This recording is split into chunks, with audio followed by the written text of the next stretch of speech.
दोस्तों वीडियो की शुरुआत करते हैं। सबसे पहले डिस्कस करते हैं बाजार को, क्योंकि लास्ट ट्रेडिंग सेशन बाजार में काफ़ी अच्छी हमें तेज़ी देखने को मिली थी। और इनफैक्ट लास्ट ट्रेडिंग सेशन नहीं, उससे पहले वाले ट्रेडिंग सेशन में भी बाजार में काफ़ी अच्छी तेज़ी देखने को मिला था। अब तेज़ी का रीज़न सिर्फ और सिर्फ दो ही है। पहला रीज़न सीज़ फायर को लेकर बातें चलना शुरू हो चुकी है। दूसरा, क्रूड ऑयल के गिरते प्राइजेस मार्केट को काफ़ी ज़्यादा खुश कर दिए हैं, क्योंकि क्रूड ऑयल का प्राइजेस $100 पर बैरल से भी नीचे जा चुका था लास्ट ट्रेडिंग सेशन। और इन सारे कारणों की वजह से बाजार में तेज़ी दिखी थी। अब इसमें तड़का लगा था इजरायली मीडिया का, जब उन्होंने क्लेम कर दिया था कि 9 अप्रैल का डेट ट्रंप ने सेट कर दिया है इस वॉर को ऑफिशियली ख़त्म करने के लिए। उस बेसिस पर बाजार और भी ज़्यादा खुश हुई थी और बाजार में कल के दिन काफ़ी अच्छी तेज़ी भी हमें देखने को मिला था। बट अब दोस्तों, बाजार से रिलेटेड जो सिचुएशन है वो थोड़ी सी बदल चुकी है। तो कल के दिन का तेज़ी और परसों के दिन के तेज़ी को देखकर जो लोग भी इन्फ्लुएंस हुए हैं, उसको हो सकता है कि कल के दिन बाजार आपको निराश करता हुआ दिख जाए। क्यों भाई? क्योंकि देखो, मैंने आपको पहले ही समझा रखा है कि जब भी बाजार गिरता है तो लोअर हाई लोअर लो का पैटर्न भी गिरता है। एक लो बनता है, फिर एक हाई बनता है, फिर एक लो बनता है, फिर एक हाई बनता है। और जब भी हाई बनता है तो वो प्रीवियस हाई के मुकाबले नीचे ही रहता है। तो जब भी बाजार में तेज़ी दिखता है, यानी कि एक लोअर हाई का फॉर्मेशन होता है, तो उसको देखकर इन्फ्लुएंस नहीं होने का है जब तक वो अपने प्रीवियस हाई को ब्रेकआउट ना करते। तो आप पैटर्न से भी देख सकते हो, पिछले एक महीने का यहाँ से एक लो बना, फिर एक हाई बाजार ने बनाया, फिर एक लो बनाया, फिर एक हाई बनाया, फिर एक लो बना, फिर एक हाई बना, फिर एक लो बना और फिर एक हाई बन रहा है। तो एक चीज़ नोटिस किया होगा आपने कि जब भी बाजार में तेज़ी दिखी है वो कभी भी अपने प्रीवियस हाई को ब्रेक नहीं कर पाया है। इनफैक्ट उसके आसपास भी नहीं गया है। तो जब तक ब्रेकआउट नहीं होगा तब तक इसको हम रिकवरी कंसिडर करेंगे ही नहीं। और अभी तो बाजार कंप्लीटली न्यूज़ बेसिस पे चल रहा है। तो न्यूज़ अगर अच्छी आती है तो बाजार में कभी भी तेज़ी दिख जाता है, और न्यूज़ अगर ख़राब आती है तो बाजार में कभी भी गिरावट हमें देखने को मिल जाता है। तो लास्ट ट्रेडिंग सेशन बाजार से रिलेटेड अगर खबर की बात करें तो अच्छी थी, बट अभी जो बाजार से रिलेटेड खबर है वो बिल्कुल भी अच्छी नहीं है। और इन सारे कारणों की बेसिस पर हम उम्मीद कर सकते हैं कि कल के दिन बाजार में तेज़ी तो नहीं, गिरावट की पॉसिबिलिटीज़ बहुत ज़्यादा हाई है, और गिरावट भी छोटा मोटा नहीं, बड़ा हो सकता है।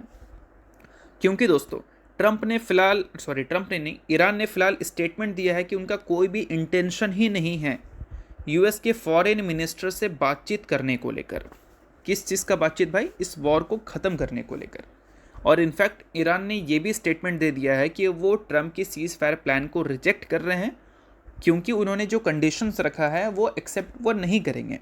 इनफैक्ट अगर वॉर को ख़त्म वो करना चाहते हैं तो उन्होंने उसके लिए 5 कंडीशंस सेट कर दिया है, जो कि काफ़ी टफ हैं, और वो कंडीशन उनके हिसाब किताब का है। और वो कंडीशन अगर ट्रंप एक्सेप्ट कर ले तो ये वॉर ऑफिशियली एंड हो सकता है। अब देखो दोस्तों, मुझे जहाँ तक लगता है ट्रंप के नेचर को देखकर, कल ट्रंप की तरफ से स्टेटमेंट आपको आता हुआ दिखेगा कि वो सीज़ फायर नहीं चाहते हैं। क्योंकि ट्रंप एक दिन पहले जो बात बोलते हैं अगला दिन उस बात से मुकर जाते हैं। ये तो आपने देखा ही है। इससे पहले भी ईरान ने बोला था कि अगर आप 3 कंडीशंस मान लोगे तो हम सीज़ फायर कर देंगे। ट्रंप ने बोला कि हम नहीं मानेंगे, हमें सीज़ फायर नहीं चाहिए। चलो ठीक है, बहुत अच्छी बात है। फिर ट्रंप ने खुद बोला कि हम 2 दिन से ईरान से बातचीत कर रहे हैं टोटल रिजोल्यूशन को लेकर, और जल्दी ये वॉर ऑफिशियली एंड हो सकता है। 5 दिन तक हम इनके एनर्जी बेसिस पे अटैक्स भी नहीं करेंगे। फिर ईरान ने बोल दिया कि ऐसा तो कुछ बात ही नहीं हुआ, ट्रंप कंप्लीटली झूठ बोल रहे हैं, फेक क्लेम है, ये सारी चीज़ें हुई ही नहीं हैं। उसके बाद ट्रंप ने सीज़ फायर को लेकर पाकिस्तान के द्वारा 15 पॉइंट भी भेजा, ईरान ने डिनाई कर दिया। अब ईरान ने 5 पॉइंट भेजा, एक्सपेक्टेड है कि ट्रंप भी उसको डिनाई कर देंगे। और ट्रंप की तरफ से स्टेटमेंट आएगा कि हम वॉर ख़त्म करना नहीं चाहते, हम ये वॉर में ईरान को कम्प्लीटली तोड़ फोड़ देना चाहते हैं। मेरे हिसाब से तो यही सुनने को मिल सकता है। बाकी अगर इकोनॉमी का प्रेशर ट्रंप के ऊपर अच्छा खासा रहे तो फिर हो सकता है कि नेगोशिएशंस अब हमें होती भी नज़र आ जाए। ठीक है, बाकी इन सारी चीज़ों की वजह से एक चीज़ क्लियर है कि क्रूड ऑयल में जो एक्सपेक्टेशंस की वजह से गिरावट हुआ था कि वॉर ख़त्म हो जाएगा, वो एक्सपेक्टेशंस तो अब ख़त्म हो चुका है। तो इस वजह से क्रूड ऑयल का प्राइस वापस से सेंचुरी मार चुका है। इनफैक्ट सेंचुरी के 105 रन पे खेल रहा है। 2.72% की तेज़ी देखने को मिली है। 2.72% की तेज़ी देखने को मिली है तब जब ईरान ने सीज़ फायर के टॉक को लेकर डिनाई कर दिया। अब ये सारी चीज़ें बाज़ार में रिफ्लेक्ट तो करेंगी ही, क्योंकि बाज़ार सीज़ फायर को लेकर ही तो भागा था। अब सीज़ फायर नहीं हो रहा है तो ऑफिशियली बाज़ार तो गिरना चाहिए। जिस रीज़न से वो भागा था वो रीज़न तो है ही नहीं। तो इस वजह से हो सकता है लास्ट ट्रेडिंग सेशन के मुकाबले नेक्स्ट ट्रेडिंग सेशन बाज़ार आपको सेम रिपीट करती हुई देखने को ना मिले। बाकी अगर हम बात करें इन सारी चीज़ों की वजह से डॉलर फिर से रुपीज़ के अगेंस्ट काफ़ी स्ट्रांग हो चुका है, और इससे एफआईएस की वापसी और भी ज़्यादा नेक्स्ट टू इम्पॉसिबल हो चुकी है। अब दोस्तों वीडियो में आगे बढ़ने से पहले बात कर लेते हैं सेबी रजिस्टर्ड टेलीग्राम चैनल के बारे में। यहाँ पर कई सारी चीज़ें आपके लिए काफ़ी ज़्यादा यूज़फुल रहती है। तो अगर आपने अभी तक चैनल को ज्वाइन नहीं किया है तो वेट मत करो, अब फटाफट जाकर चैनल को ज्वाइन कर लो, लिंक आपको डिस्क्रिप्शन में दिख जाएगा। ज्वाइन करने का सबसे बड़ा बेनिफिट ये है कि मार्केट खुलने से पहले मार्केट से रिलेटेड क्या ऐसी इंपॉर्टेंट न्यूज़ है, यानी कि प्री मार्केट न्यूज़, वो सारी चीज़ें आपको यहाँ पर अपडेटेड देखने को मिल जाती है, जिसको आप चेकआउट कर ये आइडिया लगा सकते हैं कि मार्केट का बिहेवियर कैसा रह सकता है। और इसके अलावा दोस्तों मल्टीपल कंपनीज़ में रीसेंट टाइम में मार्केट वॉलेटिलिटी की वजह से काफ़ी भयंकर फॉल देखने को मिला है। तो उन सारी कंपनी के टेक्निकल्स को भी प्रॉपर एनालिसिस कर यहाँ पर अपडेट किया गया है, जिसको भी आप चाहो तो चेकआउट कर सकते हो बिल्कुल फ्री में।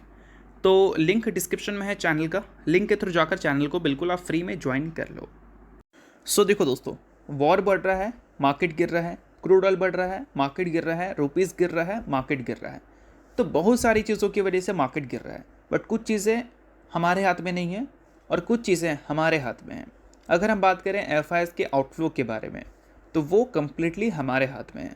हमारे पास जो करेंसी है, वो करेंसी का वैल्यू अगर लगातार डिप्रिशिएट हो तो कभी भी एफआईएस उन कंट्री में जाना प्रीफर नहीं करेंगे जिस कंट्री की करेंसी लगातार डिप्रिशिएट हो रही है, स्टेबल करेंसी नहीं है। तो उसमें ऐसा नहीं कि सिर्फ हमारा ही देश आता है, और भी कई सारा कंट्री है जिसके करेंसी डिप्रिशिएट होते हैं, तो एफआईएस वहाँ से भी निकलती है, और जहाँ पर स्टेबल रहते हैं वहाँ पर रुकना प्रीफर करती है। तो इंडियन रुपीस डॉलर के against back to back low hit करता हुआ दिख रहा है। अभी ऑलमोस्ट 94 रुपये तक जा चुका है एक डॉलर के अगेंस्ट। तो ये सारी चीज़ों की वजह से बाजार के लिए सेंटिमेंट नेगेटिव है, क्योंकि एफआईएस को तो मौका मिल रहा है बेचने का, और वो मौका कहीं ना कहीं इंडियन गवर्नमेंट दे रही है, ये भी हम बोल सकते हैं। अब देखो दोस्तों, इंडियन मार्केट का जो वैल्यूएशन है और चाइना के मार्केट का जो वैल्यूएशन है, उसमें एक बड़ा गैप है, और वो गैप में इंडियन मार्केट क्वाइट एक्सपेंसिव नज़र आती है चाइना मार्केट के कंपैरिजन में। और इंडियन मार्केट का करेंसी अगर स्टेबल नहीं है तो एफआईएस क्यों रोकेगी इंडियन मार्केट में? उनके रिटर्न्स करेंसी की वजह से कम हो ही जाएंगे। और बर्स्टिन यहाँ पर ये भी बोल रहे हैं कि अगर ये वॉर कंटिन्यू रहा तो निफ्टी का टारगेट तो उन्होंने कट कर दिया है, बट रुपीज़ 98 तक भी जा सकती है, और 98 तक अगर जाएगी तो आप कैसे उम्मीद कर सकते हो कि एफआईएस मार्केट में वापसी करेगी? एफआईएस की वापसी पॉसिबल ही नहीं है अगर रुपीज़ लगातार डिप्रिशिएट करता हुआ दिखे, क्योंकि इससे हमारे इंपोर्ट बिल्स बढ़ेंगे, हमारे जो रिजर्व्स हैं वो कम होंगे, और इन सारी चीज़ों की वजह से हमारी इकोनॉमी में इसका एक अच्छा असर आएगा। अच्छा मतलब अच्छा खासा असर आएगा, जो कि नेगेटिव होगा, ठीक है। बाकी अगर हम इसके अलावा बात करें कैपिटल गेन टैक्स के बारे में, तो इसको भी गवर्नमेंट कम नहीं कर रही है। अब देखो, कैपिटल गेन टैक्स ठीक है, आप लगा रहे हो तो एक सिचुएशन पे लगाओ, जब लगातार मार्केट से पैसा बन रहा है, लोग कमा रहे हैं, तो फिर आप कैपिटल गेन टैक्स लगाते हो तो आपको अच्छा पैसा भी मिलता है, लोगों को इतना ज़्यादा प्रॉब्लम होता भी नहीं है। बट जब लोग पैसा कमा ही नहीं रहे हैं, करेंसी के डिप्रिसिएशन की वजह से लगातार पैसा लोग के पॉकेट से जा रहा है, और फिर आप कैपिटल गेन टैक्स लगा रहे हो, मतलब जो पैसा लोग कमा रहे हैं बचा कुचा, उसमें भी टैक्स अगर देना पड़ रहा है, तो भी एक रीज़न है कि बाज़ार में एफआईएस क्यों रुकेगी। तो इन सारी चीज़ों को अगर इंडियन गवर्नमेंट सुधारती नहीं है तो कहीं ना कहीं बाज़ार के लिए रिकवरी थोड़ा सा मुश्किल है। चाहे ये वॉर ख़त्म हो जाए फिर भी रिकवरी आ सकता है, बट वो रिकवरी उस पेस पे देखने को नहीं मिलेगी जिस पेस पे हम उम्मीद करते हैं। तो ये सारी चीज़ों पे आपको ध्यान रखना है। तो चलिए दोस्तों, बात करते हैं कुछ कंपनीज़ के बारे में, जिसमें पहली कंपनी का नाम है आरवीएनएल, और आरवीएनएल के साथ हम लोग डिस्कस करेंगे आरकॉन इंटरनेशनल को भी, क्योंकि हाल ही में एक रिपोर्ट पब्लिश किया गया था, जिस रिपोर्ट में मेंशन किया गया था कि आरकॉन और आरवीएनएल दोनों को मर्ज किया जा सकता है। गवर्नमेंट इसको लेकर प्लान कर रही है। एक्सचेंज ने क्लैरिफिकेशन मांगा था दोनों कंपनी से, और दोनों कंपनी ने क्लैरिफिकेशन में कम्प्लीटली डिनाई कर दिया था। मतलब उन्होंने बोल दिया था कि ऐसा कुछ भी नहीं है, ना ही ऐसा कुछ डिस्कशन चल रहा है। तो अब हमें इस चीज़ें सुनने को जो मिल रही है वो ये है कि गवर्नमेंट प्लान कर रही है मर्ज करने के लिए आरकॉन और आरवीएनएल को। देखो, इतनी बड़ी न्यूज़ अगर आएगी रिपोर्ट के ज़रिए तो न्यूज़ कहीं ना कहीं सच होती है, भले वो चीज़ें सच या ऑफिशियल होने में कुछ महीनों का टाइम लग जाए। मैं आपको बताता हूँ कि कोई भी बड़ी कंपनी से रिलेटेड अगर कोई बड़ा क्लेम आ जाए तो ऐसा नहीं कि उसको कंपनी अगर डिनाई कर दी तो वो गलत है। काफ़ी ज़्यादा पॉसिबिलिटीज़ होती है कि आगे चलकर वो चीज़ें ऑफिशियल हो जाए, क्योंकि कंपनीज़ बड़ी हैं तो उसमें कई सारे लोग काम कर रहे हैं, तो बात लीक हो जाती है, और बात अगर लीक हो जाती है तो रिपोर्ट बन जाता है, और रिपोर्ट को बाद में कंपनी एक्सेप्ट कर भी लेती है। तो फिलहाल गवर्नमेंट प्लान कर रही है मर्ज करने का इन दो कंपनी को। अब कंपनी को मर्ज करने का मेन रीज़न ये है कि आरवीएनएल की जो मैनेजमेंट है और आरकॉन की एक्सपर्टीज़ जो है, उन दोनों को अगर ज्वाइंट कर दें तो ये कंपनी काफ़ी बड़ी बन सकती है ग्लोबली, और डोमेस्टिकली दोनों में। और इसके लिए ये मर्जर गवर्नमेंट प्लान कर रही है। अब इसमें क्या है कि आर्कॉन मर्ज हो जाएगी आरवीएनएल में, यानी कि आर्कॉन के जो भी शेयर होल्डर हैं वो आरवीएनएल में हो जाएंगे। ये चीज़ आपके ध्यान में रखना। बाकी इसके अलावा बात करें अगली कंपनी के बारे में, तो अगली कंपनी का नाम है इरेडा, यानी कि Indian renewable energy development agency limited. कल के दिन कंपनी का बोर्ड मीटिंग था। इस बोर्ड मीटिंग में कंपनी ने कंसीडर किया था डिविडेंड, और डिविडेंड का जो कंसीडर था वो कंपनी के बोर्ड ने अप्रूव कर दिया है। फिलहाल कंपनी ने मेंशन किया है कि वो 6% का इंटरम डिविडेंड देंगे, यानी कि फेस वैल्यू का 6%। तो फेस वैल्यू 10 रुपये का है, उसका 6% अगर हम बात करें तो 60 पैसे बनता है, यानी कि एक इक्विटी शेयर पे कंपनी आपको 60 पैसे का इंटरम डिविडेंड देने जा रही है। सो अगर आप इस कंपनी के शेयर होल्डर हैं तो इस चीज़ को आप नोट कर सकते हो। शेयर होल्डर नहीं है आप इग्नोर कर सकते हो। न्यूज़ थी इस वजह से मैंने बता दी है, बाकी ये किसी भी तरह का रिकमेंडेशन नहीं है। तो होप करता हूँ ये वीडियो आपको अच्छा लगा होगा। लाइक कीजिए, पहली बार सब्सक्राइब कीजिए। वीडियो के लिए बहुत बहुत शुक्रिया।